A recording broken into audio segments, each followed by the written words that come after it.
Второй Николаевский форум – концерт в поддержку земляков, участников спецоперации, награждение школьника, спасшего родителей от действий кибермошенников, и студия «Дефиле» для дам возраста 35+. Смотрите в этом репортаже главные новости из Хангаласского улуса.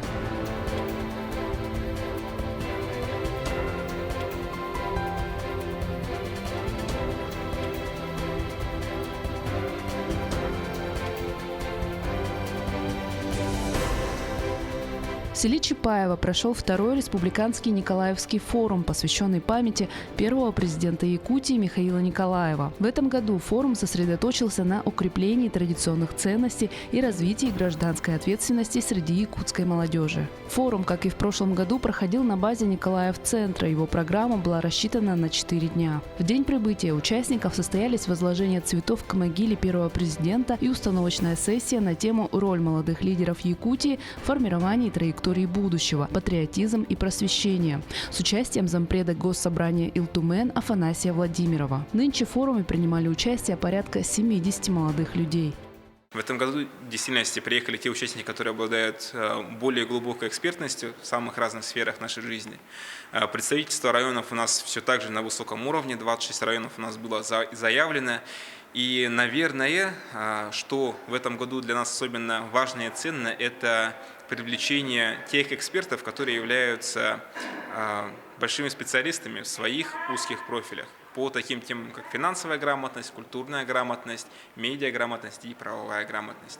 Большая благодарность, конечно же, Государственному собранию Илтумен за ту инициативу по реализации этого проекта. 1 ноября началась работа по указанным направлениям. Каждый участник выбрал интересующее его. Например, направление «Правовая грамотность» выбрали 18 человек. Для 18 ребят нами подготовлен конкретный план мероприятий, и для них у нас есть приглашенные спикеры. Спикеры в лице уполномоченного по правам человека Гурьева Сада Михайловны и прокуратуры Хангаласского района. Для просвещения, так скажем, и для повышения качества и знания ребят. День завершился торжественным открытием форума. Удачного форума. И, конечно же, лучшего для себя. Это важно. Спасибо.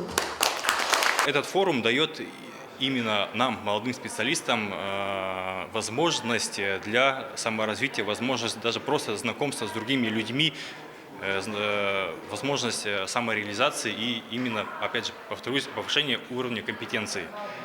На этом форуме я уже познакомилась со многими участниками. Все работают в сфере молодежи, в сфере финансов, в сфере юридического направления. И рада быть частью такого большого мероприятия.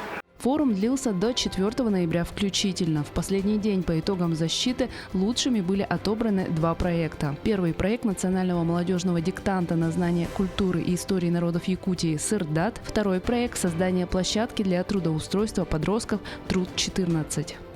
В городе Покровске прошел благотворительный концерт «Мы с вами» в поддержку участников специальной военной операции. Все средства, собранные в ходе мероприятия, а также гуманитарная помощь, будут направлены военнослужащим землякам в ближайшее время. 2-часовой концерт открылся трогательной зарисовкой, в которой центральной фигурой стал якутский солдат, стойко и мужественно преодолевающий трудности судьбы на фронте. А подлую киевскую власть не щадите, вы зря, встретившись с вами, дрожит. На протяжении всего мероприятия зрители радовали музыкальные номера на русском и якутском языках, создавая атмосферу единства и поддержки.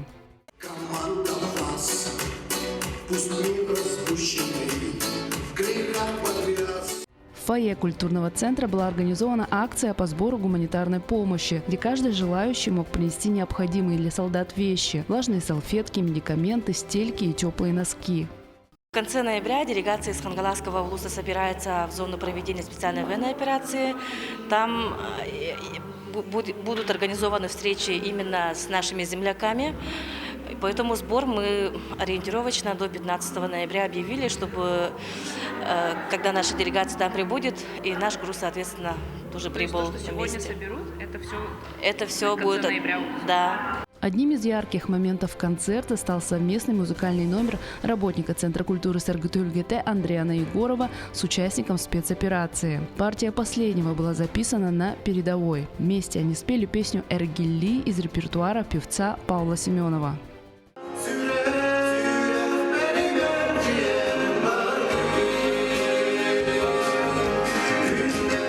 Участник специальной военной операции предложил эту песню мне. Я согласился и доработал эту песню на 2 голоса. Там повторы, у оригинала такого нету, где поет Павел Семенов. Ну, я вот это на 2 голоса сделал, маленько украсил.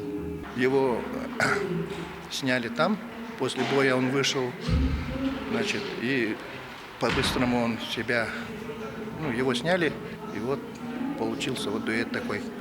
Благотворительный концерт собрал более 3,5 миллионов рублей. В эту сумму вошли средства от реализации входных билетов, пожертвования в ходе концерта, а также однодневная заработная плата работников организаций, учреждений, предприятий района. Жители 3 населенных пунктов Хангаласского улуса смогли в онлайн-формате присоединиться к пленарному заседанию Республиканского антифашистского форума. Оно состоялось 6 ноября в Доме дружбы народов в городе Якутске и стало ключевым мероприятием форума, по итогам которого была принята резолюция. За ходом заседания могли следить жители ряда населенных пунктов республики благодаря подключению, обеспеченному платформой «Экстра Синема». В Хангаласском улусе трансляция проходила в центрах культуры поселка Махсагалох, сел Блугунехтах и Качекаце. Кроме того, в этих центрах культуры были организованы тематические выставки, посвященные специальной военной операции на Украине. Это очень хорошо, что у нас в этом году появилась возможность поучаствовать в прямой трансляции. Это называется «Видеть весь процесс» ведения форума и обсуждения таких знаковых вещей. Особенно, это очень больная сейчас для всех нас тема в свете событий происходящих. И, конечно, думаю, равнодушных у нас никого нет и не останутся. Хангаласские полицейские наградили 11-летнего мальчика, который спас своих родителей от действий телефонных мошенников. Вадим учится в Махсагаловской средней школе. У учителей он на хорошем счету. О нем отзываются как о приветливом и воспитанном мальчике. Семья у него среднестатистическая: мама, папа, старшая сестра и он. Однажды, вернувшись из школы, Вадим заметил, что родители выглядят обеспокоенными и постоянно общаются с кем-то по телефону. Подслушав их разговоры, он начал подозревать неладное и начал действовать решительно. В октябре текущего года в дежурную часть отдела поступило телефонное сообщение от мальчика. Взволнованным голосом он сообщил, что родителям звонят мошенники и что родители уже направили деньги. Благодаря звонку мальчика мы смогли пресечь дальнейшие мошеннические действия.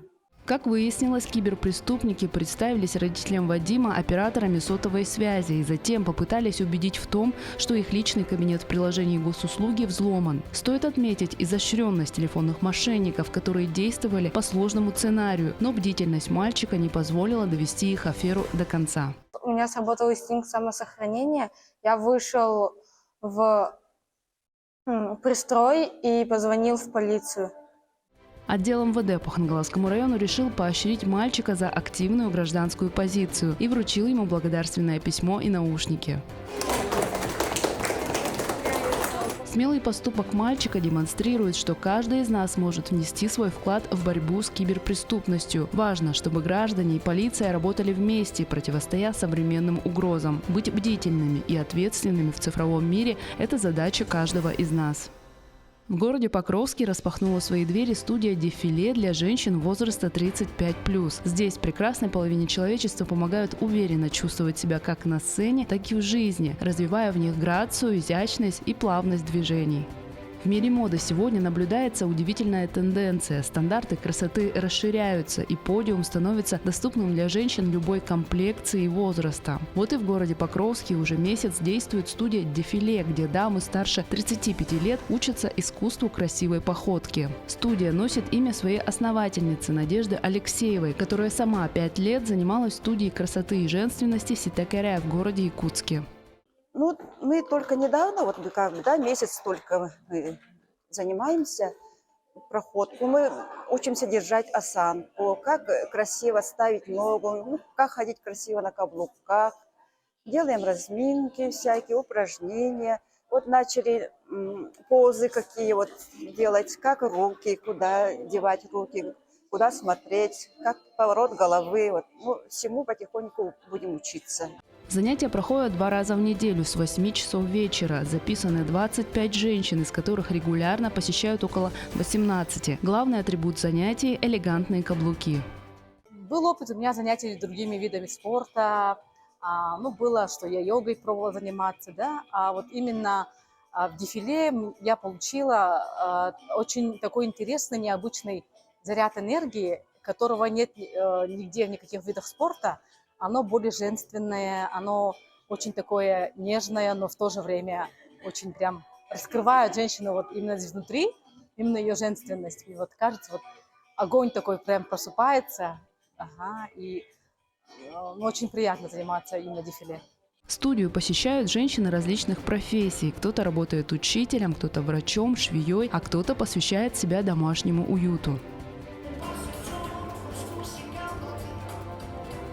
Самой младшей участнице 36 лет, а самой старшей 73 года. Это яркое подтверждение того, что возраст – это всего лишь цифра, а истинная красота и женственность не подвластны времени.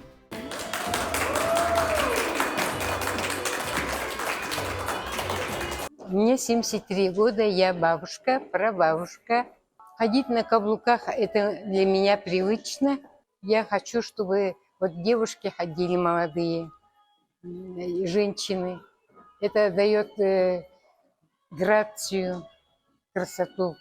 Несмотря на то, что студия открылась всего месяц назад, ее участницы уже успели блеснуть на нескольких мероприятиях в качестве моделей. В октябре ко Дню матери 13 девушек уже выступали на сцене Саргаты-Хюргете. Это 2 выхода было. Там показ украшений и показ модной одежды. И вот в ноябре уже в Якутске выступали 4 девушек. Они показывали этнические костюмы наших мастеров. И они очень довольны, и зрители очень довольны. Итог этого вдохновляющего сюжета. Подиуму все возрасты покорны. Женственность не теряется с годами, она лишь обретает новые грани. Главное – это любить себя и уметь преподносить свою уникальность миру. Каждая женщина заслуживает того, чтобы чувствовать себя красивой и уверенной в любом возрасте.